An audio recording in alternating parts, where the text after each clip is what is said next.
Assalamualaikum warahmatullahi wabarakatuh. Kali ini saya akan membuat ramuan untuk obat batuk. Nah, bahan-bahannya ada jeruk nipis dan ini air kelapa.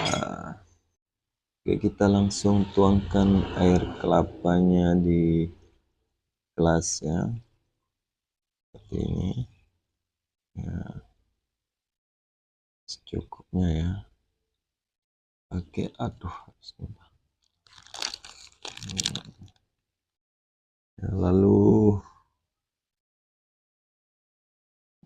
jeruknya diperas seperti ini.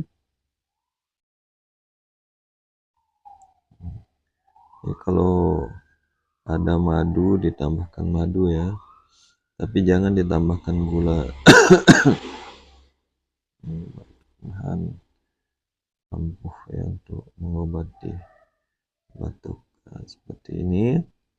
Nah, kalau sudah cukup, nah diaduk ya. Oke, setelah diaduk lalu diminum ya. Bismillah. Seger, mantap. Bismillah. Ya, begitulah ya. Dan mudah-mudahan batuk saya sembuh.